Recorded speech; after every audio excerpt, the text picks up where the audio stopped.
Welcome back to my channel Chef Pro. So today I've got a recipe out of the box, totally out of the box. This recipe is called Chana tikki chaat. So I'm going to be making Chana tikki chaat. First I've taken some chana which I've soaked overnight. Then I've taken a carrot which I've grated, onion which I've chopped up, and 3 boiled potatoes. Then I'm going to be taking some coriander, some grated ginger, and a few chopped up chilies, green chilies. Then taking some salt, black salt, red chili powder, jeera powder, bundawa jeera, and some garam masala. And now I'm going to be taking the chana which I had soaked overnight and adding it to a blender because this will become into a paste. And yes, I know it's a bit confusing, but trust me, the process is weird, but the taste is heavenly. So as you can see, I've already blended it and it's going to be like this, right? So after it turns like this, you have to do a lot more, but it's not such a hard recipe, trust me guys.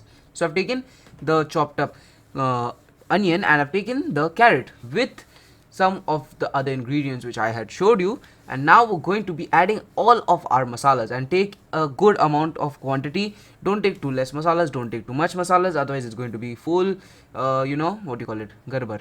Then I'm going to be taking the potatoes and smash it with my hands. As you can see, after smashing it, you have to mix it up nicely because these are tikkiyas, and tikkiyas we have to give it some love and some good shapes as well with our hands.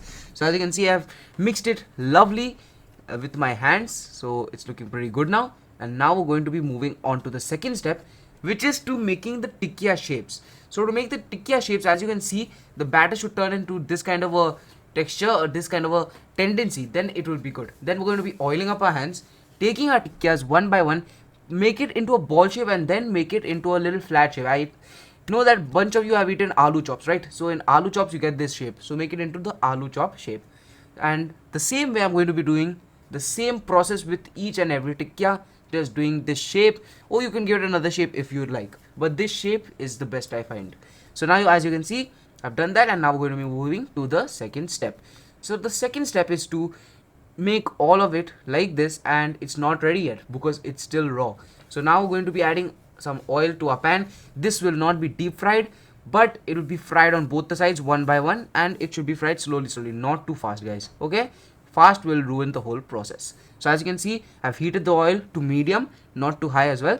Then we're going to be adding our tikkiyas one by one, as much as can fit in your pan. Do add, but don't add too much, otherwise they're not going to cook.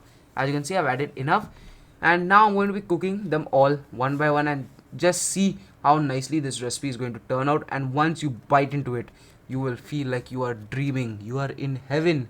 This is the proper way to make this recipe, and I highly doubt a lot of people have tried recipes like this, right? If you have tried a recipe like this, do let me know in the comments, and do tell me if you have succeeded with the recipe, because a bunch of you literally are not able to do it. So that's why I've got the right way to do it.